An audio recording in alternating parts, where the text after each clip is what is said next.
बिस्मिल्लाहिर्रहमानिर्रहीम। अस्सलाम वालेकुम। कैसे हैं आप सब? उम्मीद करती हूँ सब खैरियत से होंगे। मैं भी बिल्कुल ठीक हूँ। तो आज के व्लॉग का आगाज़ मैंने मिड संडे से किया। संडे मॉर्निंग में नाश्ता वगैरह से और क्लीनिंग से फ्री होने के बाद ये जो मैंने कपड़े वगैरह पूरे वीक में मैं थोड़े थोड़े करके धोती रही थी, क्योंकि इस वीक ना मेरी तबीयत कुछ ठीक नहीं थी। डॉक्टर के पास भी गई थी, मौसमी फ़ीवर हुआ हुआ है और कुछ ना गला भी ख़राब है, इसलिए पूरा वीक ना थोड़ी सुस्ती में ही गुजरा है। तो मैंने जितने भी कपड़े धोती रही थी ना, जिस साइड पे हम प्रेस करके हैंग करते हैं उस साइड पे मैं रखती गई थी। तो ना ये जो वार्डरोब पे बहुत ही डिसऑर्गेनाइज हुई थी, तो मैंने कहा चलिए आज इसको ऑर्गेनाइज करती हूँ और आप लोगों के साथ शेयर करती हूँ कि किस तरह से मैं अपने कपड़ों को और इस अलमारी को ऑर्गेनाइज करती हूँ। यहाँ पे सिर्फ मेरे हस्बैंड के कपड़े पड़े हुए और जूतियाँ वगैरह सबसे नीचे वाले खाने में रखी हुई है, और सर्दियों का एक ना कंबल और ये एसी में जो लेने वाले कंबल होते हैं वो यहाँ पर पड़े हुए हैं। एसी तो नहीं, खैर एसी में तो नहीं लेते, लेकिन ये है कि थोड़ा सा मौसम जब बारिश वगैरह होती है, ठंड हो जाती है, बच्चों ने ऊपर लेने होते हैं, तो इसलिए ना मैंने इनको बाहर ही रखा हुआ है। और यहाँ पर जितनी भी चीज़ें अंदर पड़े हुए थे कपड़े वगैरह, क्योंकि आज मैंने सेटिंग थोड़ी सी चेंज करनी थी हस्बैंड के कपड़ों की और अपने कपड़ों की, तो मैं इन सारे कपड़ों को निकाल के यहाँ पे रख रही हूँ। जो कपड़े तय हुए हैं उनको इसी सीक्वेंस से रख रही हूँ कि ना मुझे बार बार इनको तय ना करना पड़े। और यहाँ पर जितनी भी चीज़ें थी वो अलमारी से मैंने निकाल ली हैं।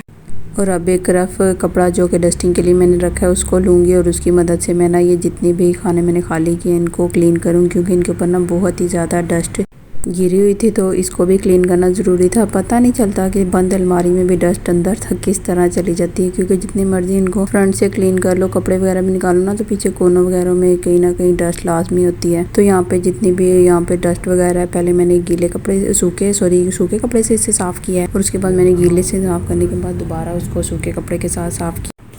और अब जो कपड़े यहाँ पे हैंग होने वाले इनके ऊपर भी डस्ट वगैरह थी, इनको भी ना डस्टर से क्लीन करके इनको वापस हैंग कर दूँगी। कुछ बास्केट्स, पैंट कोट और शर्टें वगैरह थी मेरे हस्बैंड की, और कपड़े इस्त्री करके मैं बिल्कुल भी नहीं लटकाते, क्योंकि अक्सर होता है मुझे ना आलकस आती है कपड़ों को तय करते वक्त। कपड़े तय करते हुए मेरी इतनी जान जाती है। मेरे तो मोस्ट फेवरेट काम में ना बर्तन धोना, सेहन और मतलब फ्लोर को वॉश करना और कपड़े धोना है। ये मुझसे आप लोग जितने मर्जी का, खैर आप लोगों ने मेरे से क्या करवाना, मतलब घर के ये 3 काम मेरे फेवरेट हैं, बर्तन धोना, कपड़े धोना और फर्श धोना। लेकिन और जब कपड़ों को तय करते हुए और उनको उनकी जगहों पे रखते हुए मुझे दुनिया का सबसे बुरा और मुश्किल काम लगता है। और इसी तरह सबसे ज़्यादा बुरा काम मुझे कपड़े इस्त्री करना लगता है। इसीलिए अक्सर मैंने ऊपर ना ऑफिस में गाउन पहन के जाना होता है, तो अक्सर मैं उसमें भी डंडी मार देती हूँ कि लोन के कपड़े इसी तरह गिले गिले जिस्म पे डाले तो जी प्रेस हो गए, वहाँ पे हमने जाके कौन सा गाउन उतारना है। ऑफिस में मैं गाउन पहन के जाती हूँ, इसलिए मेरी ना कोशिश मैं अपने कपड़े जो हैं वो कम ही प्रेस करती हूँ। बस हस्बैंड की कुछ शर्ट्स वगैरह हैं वो भी डेली बेसिस पे उन्हें प्रेस कर देती हूँ, या कभी बच्चों के कहीं आने जाने वाले हों वही प्रेस करती हूँ। बस इसी तरह है कि इंसान किसी काम में बहुत दिलचस्पी से करता है और किसी कामों को बस टालता है, तो इसलिए कपड़ों को रखने के मामले में मैं काफ़ी कामचोर हूँ। ये मेरे से बिल्कुल भी मेरा दिल नहीं करता, इसलिए मैंने बच्चों की भी जो कपड़े रखने वाली है ना उनको मैं वार्डरोब में ऑर्गेनाइज बिल्कुल भी नहीं करती। उनकी मैंने टोकरियों में रखे हुए, उसी से निकाले उसी में पैन डाल दिए कि बार बार मुझे उनको ना ऑर्गेनाइज ना करना पड़े। तो बस जी इसी तरह है मेरी रूटीन। और आप लोग किस तरह से अपनी करते हैं मुझे ज़रूर बताइएगा। और ऐसा तो हो ही नहीं सकता कि आप लोग कोई काम कर रहे हैं और आपके बच्चे आपके उसमें चीटिंग ना करें। और यहाँ पे मेरी बेटी कह रही थी जो छोटे छोटे कपड़े हैं ना मम्मा ये मैं खुद हैंग करती हूँ, तो मैंने कहा हाँ जी कर लो, बस कुछ भी करो पर मुझे तंग ना करना।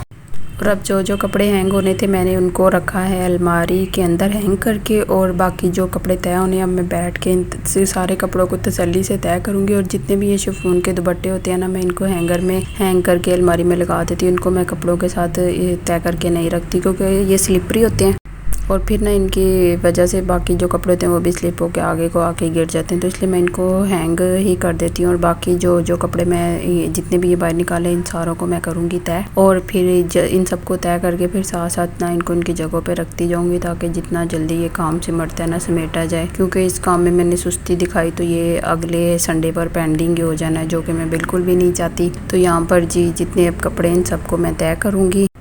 कुछ तो इनमें से हुए हैं तय, उनको मैंने सीधा करके रखा था कि मुझे उनको बार बार तय ना करना पड़े, और उनको पहले मैं सेट कर लूँगी। उसके बाद मोस्टली इसमें ना मेरे कपड़े, क्योंकि हस्बैंड के कपड़े तो मैं साथ साथ ही रखती जाती थी, बाकी मेरे ही थे जिनको मैंने गठली बना के रखी थी, और जो कपड़े मैंने अलमारी से निकाले हैं ना वही हैं। तो इसी तरह काम करते करते और कम बच्चों के साथ देखते देखते मैंने यहाँ पे जितने भी कपड़े थे उन सारे कपड़ों को तय किया। और अब हम इनको अलमारी में इनकी जगहों पे रखेंगे, ताकि बेड पे जितना भी ये गंद मचा है ये ना कम से कम हो जाए, और मुझे पता लगे हाँ भाई कितना मेरा खलारा बाकी रह गया और कितना मैंने समेट लिया।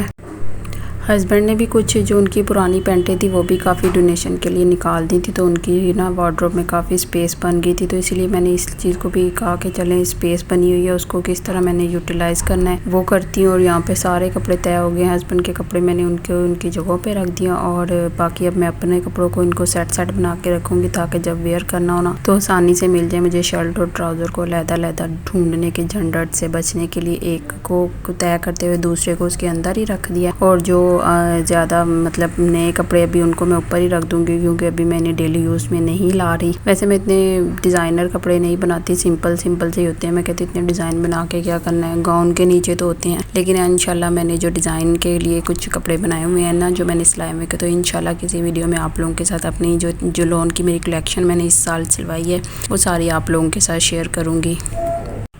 और अल्हम्दुलिल्लाह जी यहाँ पे ये काम ख़त्म हुआ है और सिर्फ ये नीचे से जूतियों वाला हिस्सा रह गया। बस अब मैं इनकी जूतियों को निकालूंगी और क्लीन करूँगी। काम करने के बाद मैं इतना थक गई थी कि कुछ भी बनाने का या खाने का दिल नहीं कर रहा। तो यहाँ पे मैंने सिंपल से शामियाँ हैं जो मैं अपनी अम्मी के घर से लेके आई थी उनको बनाया है और उन्हीं को खा लिया। उसके बाद कुछ स्किन केयर किया है, जैसे कि ये ईशा ऑर्गेनिक की किट है, ये मैंने आप लोगों के साथ इसका कम्प्लीट रिव्यू भी शेयर किया हुआ है। उसका लिंक भी मैं आप लोगों के साथ डिस्क्रिप्शन बॉक्स में शेयर कर दूंगी, आप लोग वो भी ज़रूर देखिएगा। और उसी की किट के साथ मैंने किया है अपना कंप्लीट फेशियल, और फेशियल करते हुए हम हाथों और पाँवों को भूल जाएं ऐसा तो हो ही नहीं सकता। तो यहाँ पे हो गई हूँ मैं अपना कंप्लीट, मैंने ना फेशियल कर लिया है और उसके बाद मैंने शावर लिया, बच्चों को तैयार किया है। और ये है जी शावर लेने के बाद मेरी फ़ाइनल लुक। और अल्हम्दुलिल्लाह सारा घर भी नीट एंड क्लीन हो चुका है। बस ये वीडियो का एंड करूँगी इसी एक छोटे से मैसेज के साथ कि खुद भी खुश रहें और दूसरों को भी खुश रहने दें। दुआओं में याद रखिएगा। अल्लाह हाफिज़।